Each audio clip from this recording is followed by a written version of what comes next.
festival for. It might have been, was it Lost Weekend that you did that? Okay. Yes, that's true. Which, if you heard her say, when you used to be a server at the fabulous departed restaurant Kate Manalini, made immortal from the movie Heat, with Yes. Robert De Niro and Al Pacino, that's where they met. That's right. You used to wait on Billy Wilder. I was his lunch Wow. waitress. Yes, yes, yes. I mean, how yes. crazy. I Yeah. just can't even imagine. Yeah, neither could I. So he walked in the first time and you knew who he was, or did someone say, oh, this is who your client is today? How did There it were all happen? so many every head would turn whenever he'd come in anyway. He's Hollywood royalty. So, you know, I quickly was like, oh my God, is that who I think it is? And they had a picture of him on the wall too, so that helped. What did he sound like? He has an Austrian accent. I'm not gonna do it. I'm not gonna do it. He's like, I had the grill the bread, grill it, put it on the grill. He's like, he always ordered the same thing. He ordered calves, brains, and eggs. I know, I never tried to snag his leftovers, that's for sure, yeah. And he always had at the beginning he had a martini for the first few years. I went out basically for 5 years, the last 5 years of his life. And he would always have a piece of apple pie at the end of the meal, and he would split it with whomever he was sitting with. So if he had one guest, we'd slice it in two. If he had two, you know, whoever, so there'd be 3 pieces. And one time I asked him, do you want me to heat up the pie? And he said, no. And I said, some like it hot. Nothing. That's okay. You gotta try, right? Did they let you keep your job after you said that? They did. Yes. Luckily, I did not shake the tree. Yeah, I did not. Yeah. Do you have recollections, and I swear we're gonna actually talk about Love in the Afternoon after this last Yes. question, but this is just too good. Do you have recollections of specific cool people that he brought in to have lunch with him?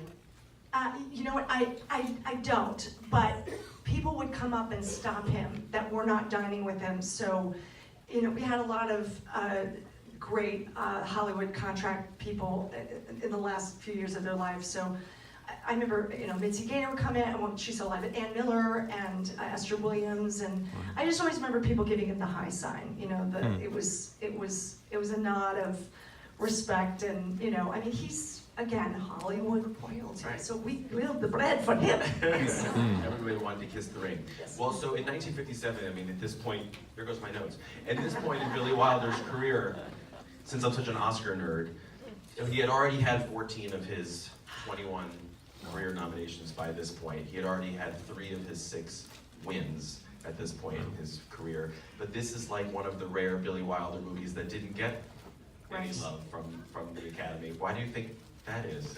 You know, I'm not sure. I mean, this is an odd film. Yeah.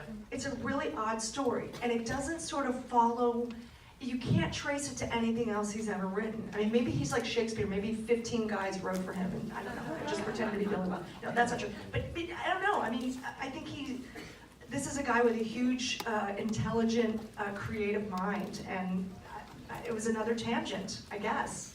So it's 3 years after Sabrina, so obviously it's, you know, a great kind of reteaming of him, you know, with Hepburn. And I think, you know, the big kind of question that, the overarching kind of polarizing question for this movie is, how do people feel about the pairing of Gary Cooper and Audrey Hepburn? The Because May-December romance. like, it might be more like February, December, but that's okay. But I'll tell you, and we specifically didn't talk about this because I don't know what you think.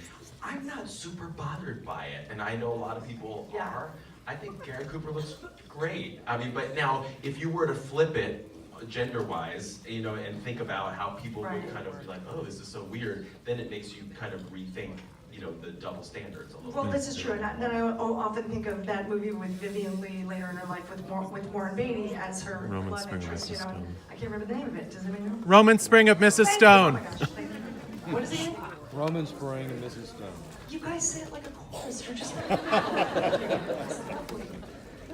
But yeah, so Gary Cooper was 55, and Audrey Hepburn was 27, and so but playing 18. Yes, and looking 18. And what's really interesting is I was doing some research for this movie in order to kind of downplay, you know, what they were anticipating audiences were going to feel like. You'll notice that Gary Cooper a lot of the time is shot in shadows, Right. and also with the same kind of gauzy filters that were usually used on the female. For Doris Day, episodes, yes, for of course, Doris. yes, absolutely, yes. But and so you watched it recently. Did Yes. that help things in your opinion? Yeah, I mean, although, we live in Los Angeles. I've seen this February, you've seen these relationships many times. Right. It's not really new. I mean, so I didn't feel like it didn't take over the movie for me. Right. But I just thought it was interesting that, as a European character and a European woman, Audrey Hepburn was attracted to his Americanness, Right. looking like a cowboy or like Abraham Lincoln. Right. So interesting what she was attracted to. So I get that, and then I get, and having been a young woman at one time in my life, I was attracted to an older person, even though, I older guy, but it's, my father would kill me, so anyway, that's right. But apparently, and then you have Maurice Chevalier, who just is delightful. And apparently, after years, when he was able, kind of willing to talk about the movie more freely, he said he thought it was a bit ridiculous. Interesting. He and Gary Cooper basically looked the same age. One of them's playing the father, and one of them's playing the potential love interest. That's so true. And I love, John MacGyver's in this movie. Of course. And John MacGyver, of course, from Breakfast at Tiffany's, and Mary Poppins.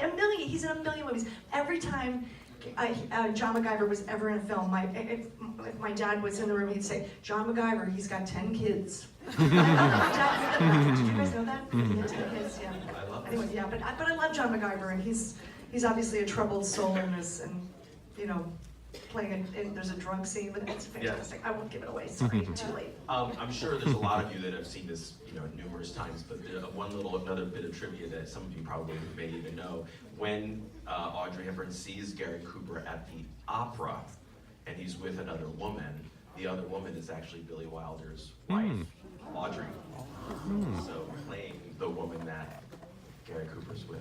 That's delicious. And apparently, while this movie was being filmed, on location in France, this was the first time Gary Cooper ever shot a movie outside of the United States, which might also add to what some people perceive as his kind of discomfort in the role. But anyway, Billy Wilder's wife Audrey apparently became obsessed with the idea of them having a bidet in their home back in Los Angeles.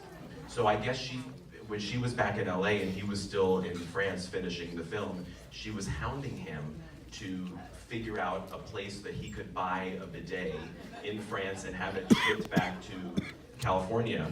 And he eventually had to telegram her, and this is what the telegram said. Impossible to obtain bidet. Suggest you do handstands in shower.